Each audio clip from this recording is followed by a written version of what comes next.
Siswa SMA Negeri 1 Elelin Yalimo, Papua Pegunungan terlibat kericuhan. Setelah sempat buron dan viral di media sosial terkait penganiayaan dan ujaran kebencian,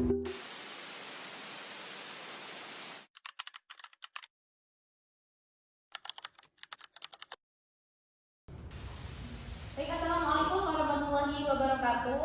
Waalaikumsalam warahmatullahi wabarakatuh. Selamat siang rekan-rekan semuanya. Apa kabar hari ini? Alhamdulillah. Alhamdulillah. Jadi sebelumnya kita telah dipertemukan di talk show kali ini, yang dimana saya sebagai host, saya sendiri adalah Eka Laila Fauzia, dan tentunya saya tidak sendiri di sini. Saya ditemani oleh narasumber-narasumber saya yang berjumlah ada 6 orang. Tentunya ada narasumber 1, 2, 3, 4, 5, dan 6. Langsung saja pada narasumber 1 untuk memperkenalkan diri. Baik, terima kasih kepada host. Perkenalkan, nama saya Lohan Priansyah. Saya sebagai narasumber pertama. Saya Nabila Dwi Putri sebagai narasumber kedua. Saya Nadia Dewi Tasari sebagai narasumber ketiga. Saya Nadia Jolak-Taritas sebagai narasumber keempat. Saya Alan Saputra sebagai narasumber kelima. Saya Muhammad Ahmad Zaki sebagai narasumber keenam.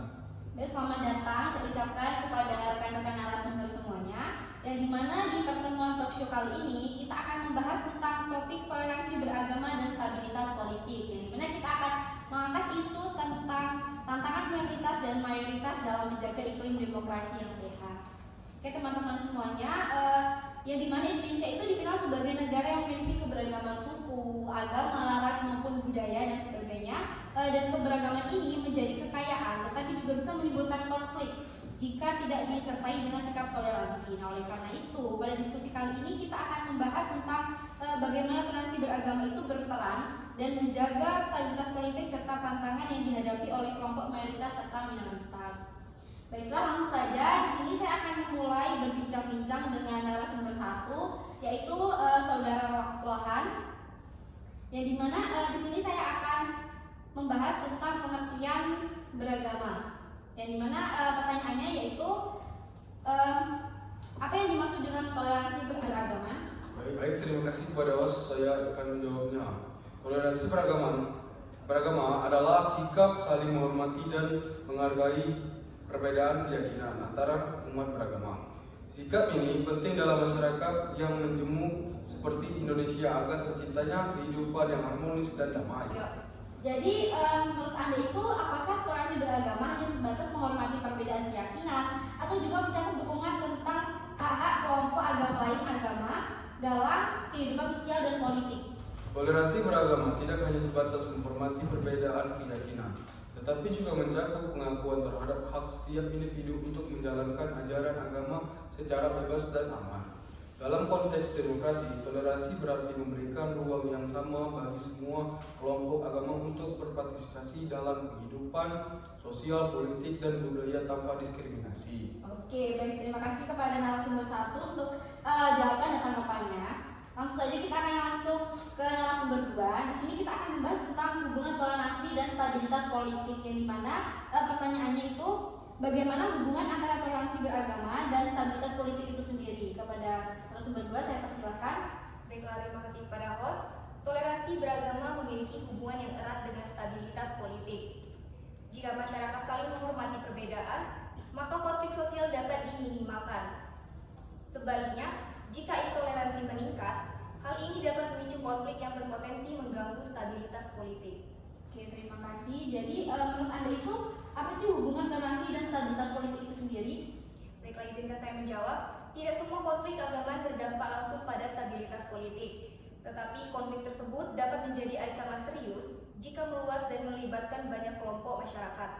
Dalam beberapa kasus, konflik agama bahkan dapat dimanfaatkan oleh elit politik untuk memperoleh dukungan sehingga memperburuk situasi sosial dan politik. Baik, terima kasih kepada narasumber 2. Di sini saya akan lanjut ke narasumber 3, yang dimana itu pertanyaannya yaitu apa sih tantangan bagi kelompok mayoritas dalam menjaga toleransi beragama itu sendiri?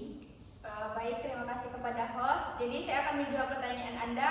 Nah, kelompok mayoritas itu kan sering memiliki pengaruh yang lebih besar kan dalam masyarakat. Jadi tantangannya itu adalah bagaimana cara mereka tuh menghargai kelompok minoritas dan tidak menggunakan dominasi tersebut untuk menekan kelompok lain.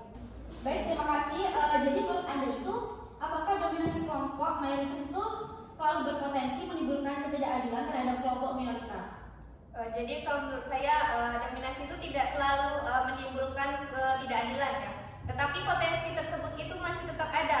Yang dimana ketika kelompok mayoritas itu memiliki kekuasaan sosial dan politik yang lebih besar, tapi mereka itu tetap memiliki tanggung jawab moral untuk memastikan bahwa hak-hak kelompok pada kelompok minoritas itu masih dihormati dan tetap dilindungi.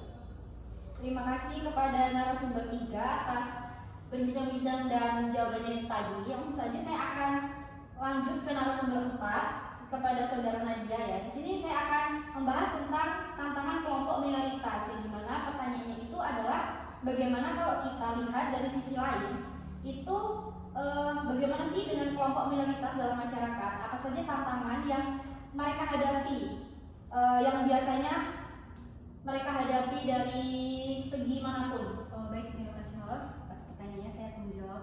Kalau kita bicara soal kelompok minoritas, realitanya memang masih ada beberapa tantangan yang mereka hadapi. Misalnya seperti diskriminasi stereotip dari masyarakat, atau kadang ada keterbatasan dalam menjalankan aktivitas keagamaan mereka secara bebas. Karena itu menurut saya perlindungan hukum dan juga kesadaran masyarakat sangat penting. Tujuannya supaya semua kelompok baik mayoritas maupun minoritas bisa mendapatkan hak yang sama dan merasa aman dalam menjalankan keyakinannya. Ya, terima kasih kepada narasumber 4. Jadi dalam beberapa situasi itu kan kelompok minoritas lebih memilih diam untuk menghindari konflik. Nah, apakah sikap ini dapat memperkuat ketimpangan sosial? Menurut Anda itu bagaimana? Ya, dalam beberapa kasus sikap dia dapat membuat ketidakadilan menjadi tidak terlihat. Ketika kelompok minoritas tidak memiliki ruang untuk menyampaikan aspirasi, ketimpangan sosial dapat terus berlangsung. Oleh karena itu, penting adanya perlindungan hukum dan ruang dialog agar minoritas. Oke, terima kasih kepada narasumber 4 atas perbincangan dan jawabannya tadi, sangat-sangat jelas sekali. Oke, di sini saya akan lanjut ke narasumber 5, yang dimana di sini kita akan membahas tentang kasus intoleransi yang ada di Indonesia itu sendiri. Nah, pertanyaannya, jadi menurut Anda, itu apakah kasus intoleransi lebih dipicu oleh faktor agama atau faktor sosial dan politik? Baik, terima kasih kepada host atas pertanyaannya. Saya akan menjawabnya langsung saja. Jadi, menurut saya itu banyak penelitian menunjukkan bahwa konflik yang tampak sebagai konflik agama seringkali dipengaruhi oleh faktor lain seperti ekonomi, politik, atau kepentingan kelompok tertentu. Jadi agama ini seringkali hanya dijadikan simbol atau identitas yang digunakan untuk memobilisasi dukungan. Oke, terima kasih atas jawaban yang pertama tadi. Jadi tanggapannya, apa sih pelajaran yang dapat diambil dari kasus intoleransi tersebut menurut narasumber 5? Kalau menurut saya itu seperti kasus intoleransi menunjukkan pentingnya pendidikan toleransi dan dialog antar kelompok masyarakat.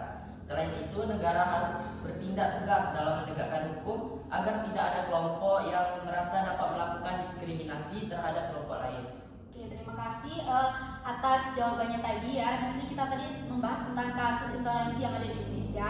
Oke, di sini kita akan lanjut ke apa sih solusi dan upaya untuk menjaga toleransi itu sendiri. Di sini saya akan berbincang-bincang kepada narasumber 6, yaitu menurut Anda apa yang dapat dilakukan untuk menjaga toleransi beragama dan stabilitas politik itu sendiri?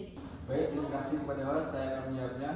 Upaya yang dapat dilakukan antara lain meningkatkan pendidikan tentang toleransi, memperkuat dialog antar umat beragama, serta menegakkan hukum secara adil. Selain itu, peran keluarga, sekolah, dan masyarakat juga sangat penting dalam menanamkan nilai saling menghormati. Oke, terima kasih kepada narasumber 6. Jadi, apakah pendidikan toleransi di sekolah dasar, menengah, sampai ke perguruan tinggi itu sudah cukup efektif menurut Anda? Ya, menurut saya, pendidikan toleransi di sekolah sudah mulai diperkenalkan, tetapi masih perlu diperkuat melalui kurikulum yang lebih inklusif dan kegiatan yang mendorong interaksi antar kelompok yang berbeda. Pendidikan tidak hanya harus bersifat teoritis, tetapi juga harus melalui praktik kehidupan sehari-hari. Baik, saya ucapkan terima kasih kepada narasumber 6 yang telah memberikan jawabannya tadi. Untuk rekan-rekan semua, tidak terasa kita sudah mencapai akhir diskusi untuk hari ini. Jadi, kesimpulan yang dapat kita ambil dari diskusi kali ini itu adalah bahwa toleransi beragama merupakan faktor yang penting untuk menjaga stabilitas politik, baik kelompok mayoritas maupun kelompok minoritas yang memiliki tanggung jawab untuk saling menghormati dan menjaga keharmonisan masyarakat. Dengan sikap toleransi, kita dapat menciptakan kehidupan yang lebih demokrasi, yang lebih damai, dan lebih inklusif. Baik, demikianlah talk show kita pada hari ini mengenai topik yang telah kita bahas tadi. Yang dimana semoga diskusi ini dapat menambah wawasan dan memberikan pemahaman baru bagi kita semua. Terima kasih kepada narasumber dan pihak-pihak yang telah berpartisipasi dalam talk show kali ini. Semoga apa yang kita diskusikan dan kita pelajari bersama-sama tadi dapat bermanfaat bagi kita semuanya. Di sini saya sebagai host, yaitu Eka Laila Fauzia, saya ucapkan maaf yang sebesar-besarnya atas salah kata dan perlakuan yang tidak baik selama kita berdiskusi. Saya ucapkan mohon maaf yang sebesar-besarnya. Saya akhiri, wassalamualaikum warahmatullahi wabarakatuh. Waalaikumsalam warahmatullahi wabarakatuh.